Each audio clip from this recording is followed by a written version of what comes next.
ഈശോയോട് അടുക്കുന്തോറും കഷ്ടത, സഹനം, ഞെരുക്കം, തെറ്റിദ്ധാരണ, സമാധാനക്കേട്, വിഷമം, പ്രശ്നങ്ങൾ വർദ്ധിച്ചു വരികയാണ്. അപ്പൊ അതുകൊണ്ട് ഇതുപോലെ തന്നെ നിരവധി കരിസ്മാറ്റിക്കുകാരുടെ ജീവിതത്തിലും ധ്യാനം കൂടുന്നവരുടെ ജീവിതത്തിലും പ്രാർത്ഥിക്കുന്നവരുടെ ജീവിതത്തിലും അവർക്ക് സമാനമായ അനുഭവങ്ങളുണ്ട്. മറിച്ചുള്ള അനുഭവമുള്ളവരും ചുരുക്കം പേരുണ്ട്. എന്നാൽ അടിക്കടി ഉയർച്ച അനുഗ്രഹമുള്ള ചുരുക്കം പേരുണ്ട്. എന്നാൽ ബഹുഭൂരിപക്ഷം ആളുകളെയും കർത്താവ് ഒരുപാട് സ്നേഹിച്ച് ക്ലേശത്തിന് ജലവും കഷ്ടതയുടെ അപ്പവും കൊടുത്താണ് വളർത്തുന്നത്. ഞാൻ അതിനെക്കുറിച്ച് എപ്പോഴും ചിന്തിച്ച് എനിക്ക് ഭയങ്കര വിഷമായിരുന്നു. ശരിക്കും പറഞ്ഞ് ഇവർക്കാണ് നല്ല അപ്പം കൊടുക്കേണ്ടത്. കഷ്ടതയുടെ അപ്പം കൊടുക്കേണ്ട ചില ആളുകൾ നമ്മുടെ മനസ്സിലിരിപ്പുണ്ട്. അവർക്കൊക്കെ നല്ല അപ്പം കൊടുക്കുന്നു. നമ്മുടെ ശരിക്കുള്ള ആളുകൾക്ക് കഷ്ടതയുടെ അപ്പവും ക്ലേശത്തിന് ജലവും കൊടുക്കുക. ക്ലേശത്തിന് ജലം എന്ന് പറഞ്ഞാൽ എന്താ, ഈ പാനപാത്രത്തിൽ നിന്ന് കുടിക്കാനാണ് പറയുന്നത്. കർത്താവിന്റെ പാനപാത്രത്തിൽ നിന്ന് കുടിക്കാൻ കൊടുക്കും. ഇതിനെക്കുറിച്ച് ചിന്തിച്ച സമയത്ത് അപ്പൊ കർത്താവ് പറയുന്നത് എങ്ങനെയാണ്, നിങ്ങൾ ഇപ്പോൾ ചിന്തിക്കുന്നത് പോലെ നിങ്ങൾ ചിന്തിച്ചാൽ ഇതിന്റെ അർത്ഥം ഒരിക്കലും നിങ്ങൾക്ക് മനസ്സിലാവുകയില്ല. നിങ്ങൾ ചിന്തിക്കണമെങ്കിൽ ആദ്യം തന്നെ നിങ്ങളുടെ വിളിയെക്കുറിച്ച് മനസ്സിലാക്കണം. നിങ്ങളുടെ വിളിയെക്കുറിച്ച് മനസ്സിലാക്കിയിട്ട് ചിന്തിച്ചാലാണ് നിങ്ങൾക്ക് ഇതിന്റെ അർത്ഥങ്ങൾ മനസ്സിലാവുകയുള്ളൂ. എന്താണ് നമ്മുടെ വിളി? നമ്മുടെ വിളി നമുക്ക് ആദ്യം തന്നെ മനസ്സിലാക്കണ രണ്ട് ലോകങ്ങളുണ്ട്. ഒന്ന് ഈ ലോകത്തിൽ ജീവിക്കുന്ന ആൾ 800 കോടി ജനങ്ങൾ, 900 കോടി ജനങ്ങൾ എന്ന് വിചാരിക്കുക. അത് ഇപ്പോഴത്തെ ഈ ലോകം, നമ്മുടെ മക്കള്, ബന്ധുക്കള്, മിത്രങ്ങള്, പിന്നെ നമ്മുടെ വാർഡിലുള്ളവര്, പള്ളിയിലുള്ളവര്, ഇടവക്കാര്, അവരുടെ മുമ്പിൽ നമുക്കൊരു ജീവിതമുണ്ട്. നമ്മുടെ മക്കളുടെ മുമ്പിലുള്ള ജീവിതം, നമ്മുടെ സ്കൂളിൽ നമ്മുടെ കൂട്ടുകാരുടെ മുമ്പിലുള്ള ജീവിതം, നമ്മുടെ ഇടവക്കാരുടെ മുമ്പിലുള്ള ജീവിതം. അപ്പൊ നമ്മുടെ കാഴ്ചപ്പാട് എന്താ? ഇവരുടെയൊക്കെ മുമ്പിൽ നമ്മളിങ്ങനെ പൊങ്ങിയിരിക്കണം എന്നാണ് നമ്മുടെ കാഴ്ചപ്പാട്. എന്നാൽ നമ്മുടെ കർത്താവിന്റെ കണ്ണിൽ ഇരിക്കുന്നത് വരാനിരിക്കുന്ന ഒരു ലോകമുണ്ട്. അപ്പൊ ഒന്ന് ഈ ലോകമുണ്ട്, രണ്ട് വരാനിരിക്കുന്ന ഒരു ലോകമുണ്ട്. ആ ലോകത്ത് എത്ര പേരുണ്ട്? ഇപ്പൊ ഇവിടെ 800 കോടിയാണെങ്കിൽ അവിടെ എത്ര പേരുണ്ടെന്ന് അറിയാവോ? അവിടെ ഈ ആയിരക്കണക്കിന് വർഷങ്ങളായി മരിച്ചുപോയ പുണ്യപിതാക്കന്മാര് ലക്ഷോപലക്ഷം കോടി ഉണ്ടാവുമെന്ന് ഞാൻ വിചാരിക്കുന്നത്. അസംഖ്യം എന്നാണ്, എണ്ണിത്തിട്ടപ്പെടുത്താൻ പറ്റാത്തത്ര. ഇവിടെ 800 കോടിയുടെ മുമ്പിലുള്ള ജീവിതം അല്ല ശരിക്കുള്ള റിയൽ ലൈഫ്.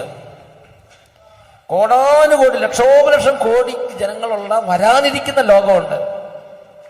ആ വരാനിരിക്കുന്ന ലോകത്തിൽ അവരുടെ മുമ്പിൽ, സ്വർഗവാസികളുടെ മുമ്പിൽ നമുക്ക് നല്ല വിലയും നിലയും, നല്ല സ്റ്റാറ്റസ്, നല്ല ഉയർച്ച ഉണ്ടാകണം. അതാണ് ദൈവം ആഗ്രഹിക്കുന്ന വളരെ പ്രധാനപ്പെട്ട ഒരു കാര്യം. ഇവിടെ 10-30 വർഷം, 10-50 വർഷം, അല്ലെങ്കിൽ 10-100 വർഷം ഈ കാണുന്ന ഈ ഡൂക്കിലുകളുടെ മുമ്പിലുള്ള വില കിട്ടിയിട്ട് എന്താ കാര്യം എന്നാണ് കർത്താവ് ചോദിക്കുന്നത്.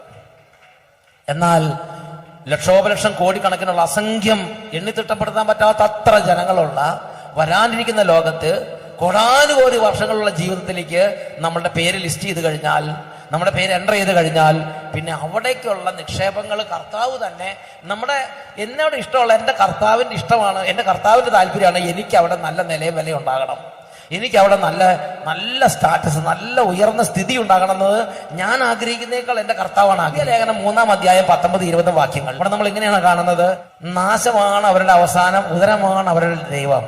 ലജ്ജാകരമായതിൽ അവർ അഭിമാനം കൊള്ളുന്നു, ഭൗമികമായത് മാത്രം അവർ ചിന്തിക്കുന്നു. ഒരു പറ്റം ആളുകളുടെ സ്ഥിതി ഭൗമികമായത് മാത്രം. കൂട്ടുകാരുടെ ഇടയിൽ എൻ്റെ പേരും വിലയും, ബന്ധുക്കളുടെ ഇടയിൽ നല്ല വീടും സാരിയും ചെരുപ്പും, കല്യാണം നടക്കുമ്പോൾ കുറെ സ്വർണ്ണമൊക്കെ ഇട്ട് നല്ല നിലയിൽ നിൽക്കണം, ഇങ്ങനെയൊക്കെ അല്ലാതെ, ഭൗമികമായത് മാത്രമല്ലാതെ സ്വർഗത്തിൽ നല്ല ഒരു മാല, അങ്ങനെ ആഗ്രഹിക്കുന്നവരുണ്ടോ? സ്വർഗത്തിൽ നല്ല ഒരു കിരീടം, സ്വർഗത്തിൽ നല്ലൊരു സ്വീകരണം, സ്വർഗത്തിൽ നല്ലൊരു വിരുന്ന്, സ്വർഗത്തിൽ നല്ല ഈശോയുടെ കൂടെ വിരുന്നിനിരിക്കുക, സ്വർഗത്തിലെ സന്തോഷം, സ്വർഗത്തിൽ അവിടെയുള്ളവരുടെ ഇടയിൽ ഉയർന്ന സീറ്റ്. ഇവിടെ നമ്മൾ ഉയർന്ന സീറ്റ്, മുൻപന്തിയുള്ള സീറ്റ്, ഉയർന്ന സ്ഥാനം, നല്ല മാല, അതൊക്കെ നമ്മൾ പ്രതീക്ഷിക്കുന്നുണ്ട്. നല്ല വീട്, സ്വർഗത്തിൽ നല്ല വീട്, സ്വർഗത്തിൽ നല്ല മാല, സ്വർഗത്തിൽ നല്ല ചെരുപ്പ്, സ്വർഗത്തിൽ നല്ല ഉയർന്ന സ്ഥിതി, നല്ല തിളക്കം. ഇത് നമുക്ക് കാണാൻ പറ്റിയ വിധം നമ്മുടെ വിശ്വാസത്തിന്റെ കണ്ണുകൾ പ്രവർത്തിക്കുന്നില്ല. അതുകൊണ്ട് നമ്മൾ ഭൗമികമായത് മാത്രം ചിന്തിക്കുന്നത് കൊണ്ടാണ് ഈശോ നമുക്ക് വേണ്ടി ചെയ്യുന്ന ഈ കഷ്ടതയുടെ അപ്പവും ക്ലേശത്തിന്റെ ജലത്തിന്റെ അർത്ഥം നമ്മൾ മനസ്സിലാക്കാതെ പോകുന്നത്. ഭൗമികമായത് മാത്രം നമ്മൾ ചിന്തിക്കുന്നതുകൊണ്ടാണ്. അടുത്ത് വായിച്ചു നോക്കിക്കേ, അടുത്ത രേഖപ്പെടുത്തിയിരിക്കുന്നത്: എന്നാൽ നമ്മുടെ പൗരത്വം ധ്യാനം കൂടി, വചനം കേട്ടു, പ്രാർത്ഥിച്ചു, കുമ്പസാരിച്ചു, കർത്താവിനെ ഹൃദയത്തിൽ രക്ഷകനാഥനായി സ്വീകരിച്ചു. നമ്മുടെ പൗരത്വം സ്വർഗത്തിലാണ്. അവിടെ നിന്ന് ഒരു രക്ഷകനെ, കർത്താവായ യേശു ക്രിസ്തുവിനെ നാം കാത്തിരിക്കുന്നു. അപ്പോ നമ്മുടെ പൗരത്വം സ്വർഗത്തിലാണ്. നമുക്ക് അവിടെയാണ് യഥാർത്ഥ വീട്. നമുക്ക് അവിടെ നല്ല ഉയർന്ന നിക്ഷേപങ്ങൾ വേണം.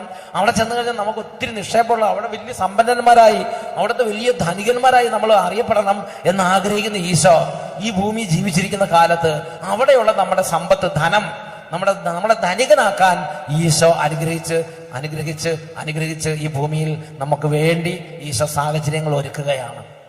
കാരണം നമ്മുടെ പൗരത്വം അവിടെയാണ്. ഇവിടെ സഹോദരങ്ങളെ, ഇപ്പൊ മർക്കോസിന്റെ സുവിശേഷം 10-ാം അധ്യായം 30-ാമത്തെ വാക്യം, വിശുദ്ധ മർക്കോസിന്റെ സുവിശേഷം 10-ാം അധ്യായം 30-ാമത്തെ വാക്യം ഈശോ പഠിപ്പിച്ചിരിക്കുകയാണ്. ഈശോ ഒരുപാട് കാര്യങ്ങൾ പറഞ്ഞു. ഈ ഭൂമിയിൽ വെച്ച് ശിഷ്യന്മാരെ 12 അപ്പോസ്തലന്മാരായി ഈശോയുടെ കൂടെ നടന്നാലുള്ള ഗുണങ്ങളെ കുറിച്ച് പറഞ്ഞിട്ട് പറയാണ്, എന്താ, പീഡനങ്ങളൊക്കെ ലഭിക്കും, അതിനുശേഷം വരാനിരിക്കുന്ന രാജ്യത്ത് നിങ്ങൾക്ക് ഞാൻ കരുതിയിട്ടുണ്ടാവുമെന്ന് പറയുന്നത്.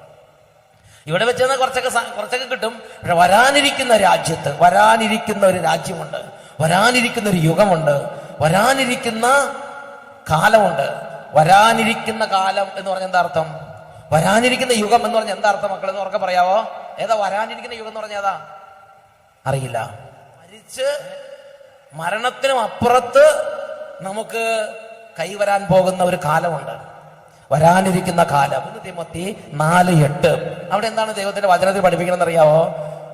ശാരീരികമായ പരിശീലനം കൊണ്ട് കുറച്ച് പ്രയോജനമുണ്ട് എന്ന് പറഞ്ഞാൽ രാവിലെ എഴുന്നേൽക്കുക, വ്യായാമം നടത്തുക, ഓടുക, പല്ല് തേക്കുക, ഇതങ്ങനൊക്കെ സംഗതി ഉണ്ടല്ലോ, കുട്ടിയിടുക, അങ്ങനെ അതെല്ലാം നല്ല കാര്യം തന്നെയാണ്. കുറച്ചൊക്കെ പ്രയോജനം, ആളുകളുടെ മുമ്പിൽ ചെല്ലുമ്പോൾ ഒരു വിലയൊക്കെ ഉണ്ടാവും. ശാരീരികമായ മേക്കപ്പ് കൊണ്ടും ശാരീരികമായ വ്യായാമം കൊണ്ടും പിന്നെ പരിശീലനമുണ്ട്. നല്ല ഓട്ടക്കാർക്ക് നല്ല പരിശീലനം കൊടുക്കുന്നില്ലേ? ശാരീരികമായ പരിശീലനം കൊണ്ട് കുറച്ച് പ്രയോജനമുണ്ട്. എന്നാൽ ആത്മീയത എല്ലാ വിധത്തിലും വിലയുള്ളതാണ്. എന്തുകൊണ്ടെന്നാൽ അത് ഈ ജീവിതത്തെയും വരാനിരിക്കുന്ന ജീവിതത്തെയും സംബന്ധിക്കുന്ന വാഗ്ദാനങ്ങൾ ഉൾക്കൊള്ളുന്നു. അപ്പൊ നമുക്ക് 2 ജീവിതമുണ്ട്. ഒന്ന് ഇപ്പോൾ ഉള്ള ഈ ജീവിതം, 2 വരാനിരിക്കുന്ന ജീവിതം. ഒന്ന് ഇപ്പോൾ ഉള്ള ഈ കാലം, 2 വരാനിരിക്കുന്ന കാലം. ഒന്ന് ഇപ്പോഴുള്ള ഈ രാജ്യം, 2 വരാനിരിക്കുന്ന രാജ്യം. Praise the Lord. അപ്പോൾ വരാനിരിക്കുന്ന ജീവിതം, വരാനിരിക്കുന്ന കാലം, വരാനിരിക്കുന്ന രാജ്യം, വരാനിരിക്കുന്ന സൗഭാഗ്യം. 2 ലോകങ്ങളിലും ശ്രദ്ധയുള്ളവരാണ് ക്രിസ്ത്യാനികള്. 2 ലോകങ്ങളെ കുറിച്ച് ചിന്തിച്ചുകൊണ്ടിരിക്കുന്നവരാണ് നമ്മള്. നമ്മളുടെ പ്രത്യാശ ഇവിടെ മാത്രമല്ല. നമ്മൾ ഇവിടെ ശരിക്കും ജീവിക്കും, നമ്മൾ വരാനിരിക്കുന്ന ലോകത്തിന് വേണ്ടി ജീവിക്കുന്നുണ്ട്. ഈ കാര്യം നമ്മൾ നമ്മുടെ കുട്ടികളും അറിയണം. കൊരിന്ത്യർ എഴുതിയ 1-ാം ലേഖനത്തിൽ 2-ാം അധ്യായത്തിൽ 9-ാമത്തെ തിരുലിഖിതം, 1 Corinthians chapter 2 verse 9, അവിടെ ഇങ്ങനെയാണ് രേഖപ്പെടുത്തിയിരിക്കുന്നത്. എഴുതപ്പെട്ടിരിക്കുന്നത് പോലെ ദൈവം തന്നെ സ്നേഹിക്കുന്നവർക്കായി സജ്ജീകരിച്ചിരിക്കുന്നവ. ദൈവം, ജീവിക്കുന്നവനായ ദൈവം, ജീവിപ്പിക്കുന്നവനായ ദൈവം തന്നെ സ്നേഹിക്കുന്നവർക്കായി ഈ ഭൂമിയിൽ വെച്ച് പാപം ഉപേക്ഷിച്ച് ഞാൻ എൻ്റെ കർത്താവിനെ എൻ്റെ ഹൃദയത്തിൽ രാജാവായി സ്വീകരിക്കുന്നു എന്ന് പറഞ്ഞ് ദൈവത്തെ സ്നേഹിക്കുന്നവർക്കായി സജ്ജീകരിച്ചിരിക്കുന്നവ. കണ്ണുകൾ കാണുകയോ ചെവികൾ കേൾക്കുകയോ മനുഷ്യ മനസ്സ് ഗ്രഹിക്കുകയോ ചെയ്തിട്ടില്ലല്ലോ. അത്രയും വലിയ നിക്ഷേപം, അത്രയും വലിയ സന്തോഷം, അത്രയും നല്ല പാരിതോഷികങ്ങൾ, നല്ല റിവാർഡ് പ്രതിഫലം വരാനിരിക്കുന്ന രാജ്യത്തിൽ ദൈവം എനിക്ക് തരും. എനിക്ക് വേണ്ടി സജ്ജീകരിച്ച് വെച്ചിരിക്കുകയാണത്. വിശുദ്ധ മത്തായിയുടെ സുവിശേഷം 16-ാം അധ്യായം 27-ാം തിരുലിഖിതം, മനുഷ്യപുത്രൻ സ്വപിതാവിന്റെ മഹത്വത്തിൽ തന്റെ ദൂതന്മാരോട് ഒത്തു വരാനിരിക്കുന്നു എന്ന് പറഞ്ഞാൽ വലിയ പ്രധാന ദൂതന്റെ കാഹളധ്വനി മുഴങ്ങുന്നു, എല്ലാ മാലാഖമാരും വരുന്നു, സ്വർഗവാസിലെല്ലാം വരുന്നു. മനുഷ്യപുത്രൻ പ്രതാപത്തോടെ അഗ്നിജ്വാലകളുടെ മധ്യ പ്രത്യക്ഷനാകുമ്പോൾ പിതാവിനോടൊത്ത് മഹത്വത്തിൽ ദൂതന്മാരോട് കൂടെ വലിയ അഗ്നിജ്വാലകളുടെ മധ്യ പ്രത്യക്ഷപ്പെടുമ്പോൾ അവൻ ഓരോരുത്തർക്കും ഇപ്പൊ വട്ടായലസിന് വേറെ, അജയന് വേറെ, കാഞ്ചമ്പറത്തിന് വേറെ ഓരോരുത്തർക്കും ഇൻഡിവിജ്വലായിട്ട്, പേഴ്സൺ ബൈ പേഴ്സൺ, നിങ്ങൾക്ക് വേറെ, ഈ ഇരിക്കുന്ന നിങ്ങൾക്ക് വേറെ, കസേര ഇരിക്കുന്നവർക്ക് വേറെ, കഷ്ടപ്പാട് കൂടുതൽ സഹിക്കുന്നവർക്ക് കൂടുതൽ പ്രതിഫലം, കുറച്ച് സഹിക്കുന്നവർക്ക് കുറച്ച് പ്രതിഫലം, സുഖിക്കുന്നവർക്ക് നഷ്ടം, സഹിക്കുന്നവർക്ക് ലാഭം. ഇന്ന് നിങ്ങൾ വിചാരിക്കും സുഖിക്കുന്നവർ അവരാണ് ഭാഗ്യവാന്മാർ, നമ്മൾ മോശക്കാരൻ. അങ്ങനെയല്ല. അന്നത്തെ സ്ഥിതി അനുസരിച്ച് ഇങ്ങനെയായിരിക്കും. നിങ്ങൾ ഈ ഒരു പ്രിൻസിപ്പിൾ അന്ന് മനസ്സിലാക്കും. ഭൂമിയിൽ വെച്ച് സുഖിക്കുന്നവർക്ക് നഷ്ടം, സഹിക്കുന്നവർക്ക് ലാഭം. അതാണ്. അപ്പൊ മനുഷ്യപുത്രൻ വായിച്ചു നോക്കിയേ, എന്താ പറയണത്? മനുഷ്യപുത്രൻ വരുമ്പോൾ എന്താ, അവൻ ഓരോരുത്തർക്കും ഒരു കോമൺ ആയിട്ട്, കൊല്ലംകാർക്ക്, പാലക്കാടുകാർക്ക് അങ്ങനെയല്ല കൊടുക്കണത്. ഓരോ വ്യക്തിനെയും, ശെമയോന്റെ പുത്രനായ പത്രോസ്, അങ്ങനെയല്ലേ, പ്രിയപ്പെട്ട സഹോദരങ്ങളെ, അതുകൊണ്ട് ഈ ഒരു കാര്യത്തെക്കുറിച്ച് നമ്മൾ നന്നായി മനസ്സിലാക്കിയാൽ നമ്മുടെ ഈ ജീവിതത്തിൽ, പ്രത്യേകിച്ച് പ്രാർത്ഥിക്കുന്നവരുടെ ജീവിതത്തിൽ, പ്രത്യേകിച്ച് കുറച്ച് ആത്മാർത്ഥമായി ഈശോയ്ക്ക് വേണ്ടി അത്യധ്വാനം ചെയ്യുന്നവരുടെ ജീവിതം വരെ തകർച്ച കാണുമ്പോൾ നമുക്ക് പിന്നെ ആവേശം തോന്നും, പിന്നെ ആവേശം തോന്നും. ഇത് പോരാ, എനിക്ക് ഇതിൽ കൂടുതൽ വേണം, ഇത് പോരാ, എനിക്ക് ഇതിൽ കൂടുതൽ വേണം എന്ന് പറഞ്ഞ് ഈ ഒരു പാനപാത്രം കുടിക്കാൻ നമുക്ക് ഒരു ആവേശം ഉണ്ടാവും. ആവേശം ഉണ്ടാണെങ്കിൽ ആരെങ്കിലും ഇത് പറഞ്ഞു തരണം, എന്താണ് ഇതിന്റെ മർമ്മം പറഞ്ഞു തരണം. ഇതിനെക്കുറിച്ച് വിശുദ്ധ ഫൗസ്റ്റീന ഡയറിയിൽ ഇതിനെക്കുറിച്ച് കാണുന്ന ഇങ്ങനെയാണ്. 78-ാമത്തെ പാരഗ്രാഫ്. വിശുദ്ധ ഫൗസ്റ്റീനയുടെ പ്രത്യേകത എങ്ങനെയാണ്? വിശുദ്ധ ഫൗസ്റ്റീന ഇങ്ങനെ ഇരിക്കുമ്പം വിശുദ്ധ ഫൗസ്റ്റീനയുടെ ശരീരത്തിൽ മുഴുവനും ഭയങ്കരമായ ഒരു വേദന അങ്ങോട്ട് കയറും. എപ്പോഴാ? രാത്രി കാലങ്ങളിൽ. രാത്രി 9 മണി വരെ കുഴപ്പമുണ്ടായില്ല, 9 മണി തൊട്ട് നേരം വെളുക്കുന്നത് വരെ സഹിക്കാൻ പറ്റാത്ത വേദന. അയ്യോ അയ്യോ എന്ന് പറഞ്ഞ് നിലവിളിച്ച് കരയണത് പോലെ അത്രയും വലിയ വേദന വിശുദ്ധ ഫൗസ്റ്റീനയ്ക്ക് ഉണ്ടാവും. അപ്പൊ അതിന് സഹിക്കാൻ പറ്റാതെ അവിടെ നിലവിളിക്കുക, അയ്യോ. അപ്പൊ എന്ത് ചെയ്യും? അവിടെ നല്ല മദർ, നല്ല കമ്മ്യൂണിറ്റി മെമ്പേഴ്സ് അവരെല്ലാം ഓടി വന്നിട്ട് ഈ ഫൗസ്റ്റീനെ ശരിക്കും കെയർ ചെയ്യും. അപ്പോൾ പറയും, നമുക്ക് നാളെ രാവിലെ തന്നെ ഡോക്ടറെ അടുത്ത് കൊണ്ടുപോകാന്നൊക്കെ പറയും. എന്നിട്ട് പിറ്റേ ദിവസം വെളുപ്പിന് തന്നെ അവർ മദറും എല്ലാ സമൂഹത്തിൽ ഒത്തിരി പേര് ചേർന്ന് ആ വണ്ടിയൊക്കെ വിളിച്ച് ഫൗസ്റ്റീനെ കൊണ്ടുപോയി ഏറ്റവും നല്ല ഡോക്ടറെ കൊണ്ട് കാണിക്കും.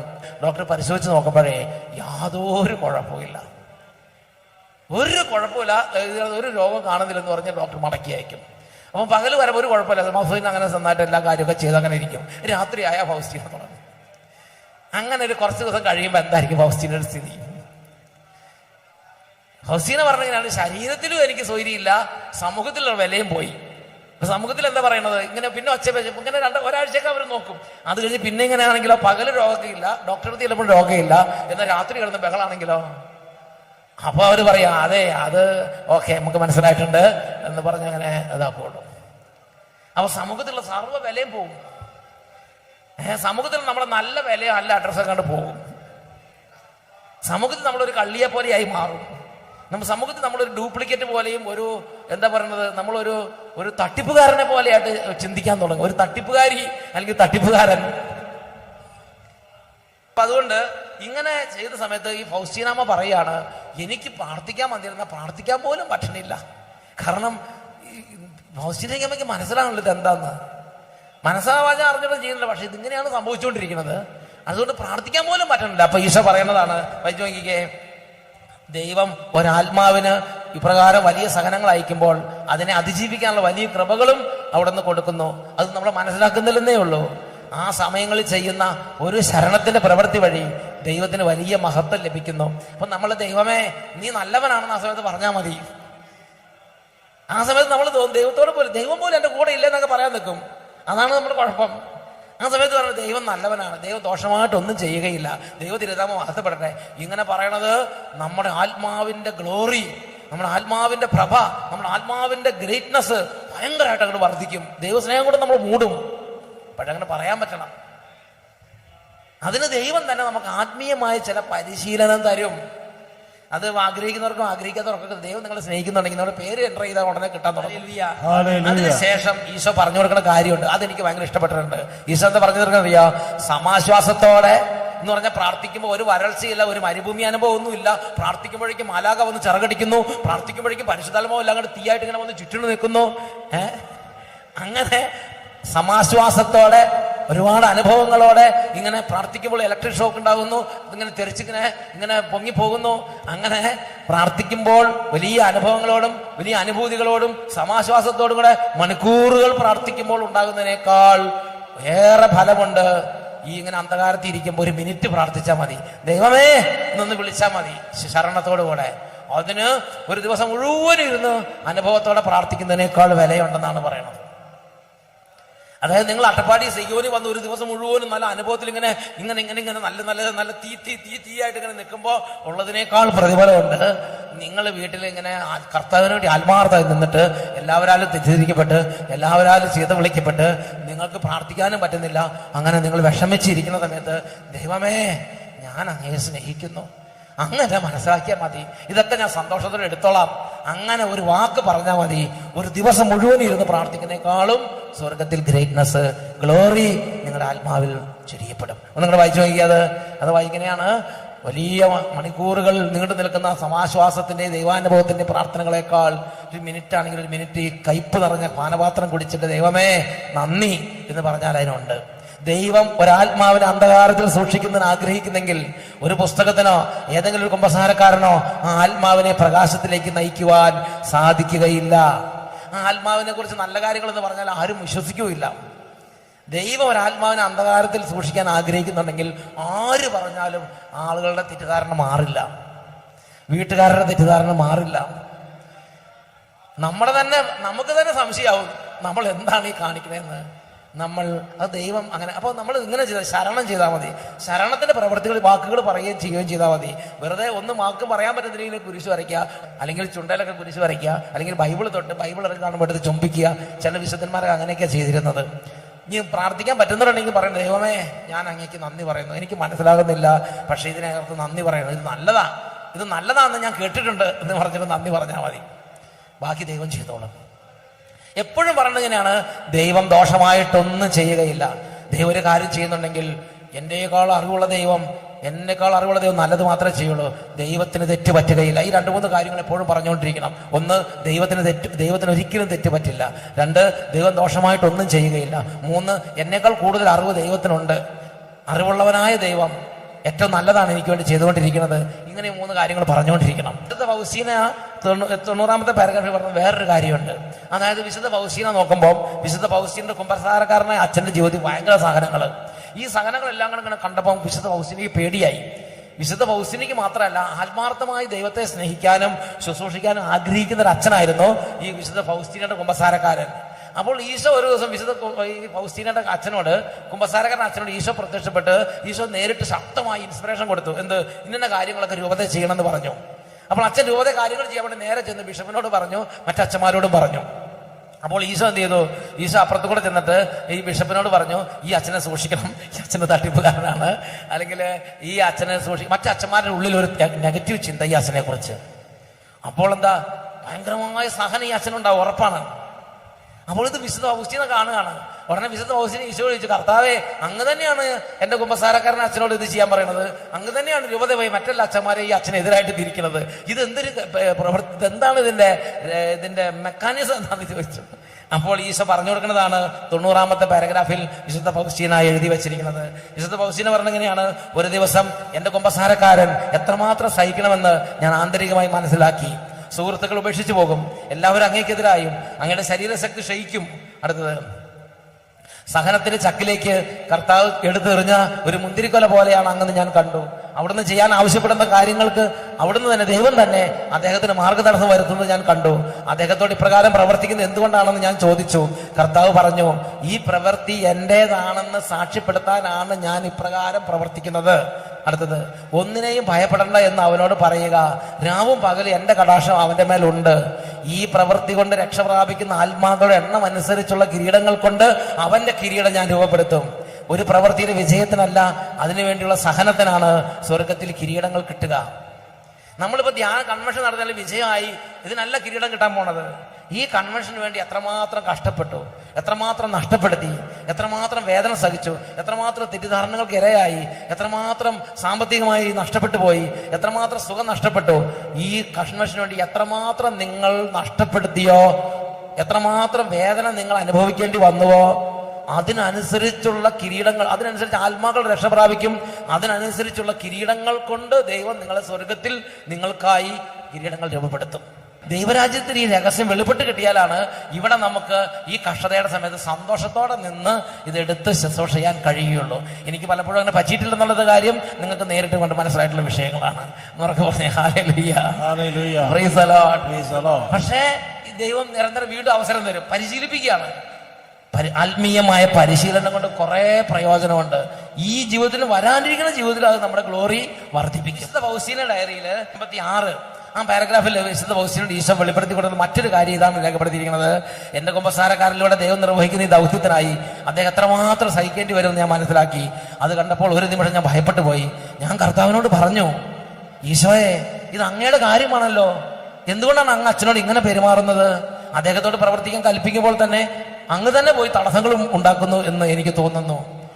എഴുതുക, രാവും പകലും എൻ്റെ കണ്ണുകൾ അവന് ഞാൻ ഉറപ്പിച്ചിരിക്കുന്നു. അവന്റെ യോഗ്യത കൂട്ടാനാണ് ഈ പ്രതികൂലങ്ങൾ അനുവദിച്ചിരിക്കുന്നത്. നല്ല ഫലങ്ങൾക്കല്ല, മറിച്ച് എന്നെ പ്രതിയുള്ള ക്ഷമയ്ക്കും കഠിനാധ്വാനത്തിനുമാണ് ഞാൻ പ്രതിഫലം നൽകുന്നത്. അപ്പോൾ എൻ്റെ പ്രിയപ്പെട്ട മക്കളെ, നമ്മൾ മനസ്സിലാക്കേണ്ട പ്രധാനപ്പെട്ട കാര്യം ഇവിടെ പറഞ്ഞിട്ടുണ്ട്. എന്തുകൊണ്ടാണ് അച്ഛൻ ഇത്രമാത്രം കഷ്ടതയും കണ്ണുനീരും കൊടുക്കുന്നത് എന്ന് ചോദിച്ചു പറയാണ്, അവന്റെ യോഗ്യത കൂട്ടാനാണ് ഈ പ്രതികൂലങ്ങൾ അനുവദിച്ചിരിക്കുന്നത്. അവന്റെ യോഗ്യത, ധന്യത വർദ്ധിപ്പിക്കാൻ, നമ്മുടെ ആത്മാവിന്റെ ധന്യത. എങ്ങനെയാണ് ഈ ആത്മാവിന്റെ ധന്യത കൂട്ടുന്നത്? ദൈവം തന്നെ അതിന് സാഹചര്യങ്ങൾ ഒരുക്കും നമ്മുടെ ആത്മാവിന്റെ ധന്യത കൂട്ടാൻ. സമ്പത്ത് കുറെ അങ്ങോട്ട് കൂട്ടിന്ന് വിചാരിച്ച ആത്മാവിന്റെ ധന്യത കൂടുവോ മക്കളെ? കൂടുവോ? ഉറക്കെ പറ, കൂടുവോ? കൂടില്ല. നിങ്ങൾ കുറെ അങ്ങോട്ട് പഠിച്ചു, നല്ല സർട്ടിഫിക്കറ്റ് വാങ്ങിയെന്ന് വിചാരിച്ച് പഠിപ്പ് അങ്ങോട്ട് വർദ്ധിച്ചു എന്ന് വിചാരിച്ചു ധന്യത കൂടുവോ? കൂടുവോ? ഇല്ല. പിന്നെ നിങ്ങൾ എന്താ ചെയ്യുന്നത്? മെഡൽ വാങ്ങിയെന്ന് വിചാരിച്ച് കൂടുവോ? അവാർഡുകൾ കിട്ടിയെന്ന് വിചാരിച്ച് കൂടുവോ? ഈ ലോകത്തിന്റെ കയ്യടി നിങ്ങൾക്ക് എത്ര കിട്ടുന്നോ അതനുസരിച്ച് പിതാവിങ്കൽ പ്രതിഫലം ഇല്ല. ഡൗൺ ഡൗൺ ഡൗൺ, താഴേക്കാണ്. ലോകത്തിൽ നിങ്ങൾക്ക് പ്രതിഫലം കിട്ടിയാൽ പിതാവിങ്കൽ പ്രതിഫലം ഇല്ല. എന്റെ പ്രിയപ്പെട്ട സഹോദരങ്ങളെ, ഇത് ഈശോയ്ക്ക് അറിയാം നിങ്ങളുടെ ആത്മാവിന്റെ സ്ഥിതി. വരാനിരിക്കുന്ന രാജ്യത്ത് നിങ്ങളുടെ ആത്മാവിന്റെ സ്ഥിതി എന്താണെന്ന് ഈശോയ്ക്ക് അറിയാം. അതുകൊണ്ട് ഈശോ ഈ അച്ഛന് കണ്ണുനീര് അങ്ങോട്ട് കൊടുക്കാൻ തുടങ്ങി. എന്തിനാ? ഈ അച്ഛന്റെ കിരീടങ്ങളുടെ പ്രഭ കൂട്ടാനും ഈ അച്ഛന്റെ ആത്മാവിന്റെ ധന്യത വർദ്ധിപ്പിക്കാനും. വിശുദ്ധ ലൂക്കായുടെ സുവിശേഷത്തിൽ 12-ാം അധ്യായത്തിൽ 15-ാമത്തെ വാക്യത്തിൽ ഈശോ പഠിപ്പിച്ചിങ്ങനെയാണ്, സമ്പത്ത് കൊണ്ടല്ല മനുഷ്യ ജീവിതം ധന്യമാകുന്നത്. എങ്ങനെയാണ് ഒരു ആത്മാവ് ധന്യമാകുന്നത്? എങ്ങനെയാണ് ഒരു ആത്മാവ് ധന്യമാകുന്നത്? ഒരാത്മാവ് ധന്യമാകുന്നത് എൻ്റെ പ്രിയപ്പെട്ട സഹോദരങ്ങളെ, ഇതുപോലെ ഈശോ നമുക്ക് വലിയ തരത്തിലുള്ള ഞെരുക്കങ്ങളും കണ്ണുനീരും അനുവദിക്കുമ്പോൾ, ആ സമയത്ത് നമ്മൾ ഗോതമ്പ് മണി പോലെ ചതഞ്ഞരഞ്ഞില്ലാതാകുന്ന സമയത്ത്, ഗോതമ്പ് മണി പോലെ നമ്മൾ നിലത്ത് വീണ് അഴിയുന്ന സമയത്ത്, ആ സമയത്ത് ദൈവമേ നന്ദി, ദൈവത്തിന് തെറ്റ് പറ്റുകയില്ല, ദൈവം ദോഷമായിട്ടൊന്നും ചെയ്യുകയില്ല. ദൈവം എനിക്കിത് അനുവദിച്ചിട്ടുണ്ടെങ്കിൽ എൻ്റെ ദൈവം എൻ്റെ ആത്മാവിന് സ്വർഗത്തിൽ ഒരുപാട് ഗ്ലോറി, ഒരുപാട് പ്രഭയുള്ള കിരീടങ്ങൾ, ഒരുപാട് മഹത്വം എൻ്റെ ആത്മാവിന് ധന്യത കൂട്ടാൻ വേണ്ടി മാത്രമാണ് എൻ്റെ ദൈവം എനിക്കിത് അനുവദിച്ചിട്ടുള്ളത് എന്ന് ദൈവത്തിലുള്ള ശരണം ഏറ്റുപറയണം. നിങ്ങളുടെ ആത്മാവിന്റെ ധന്യത കൂട്ടാൻ ആഗ്രഹമുള്ള ഒരു സ്വമനസ്സ വരണം. സന്തോഷത്തോടെ വരുന്നവനെയാണ് കർത്താവ് സ്വീകരിക്കുന്നത്.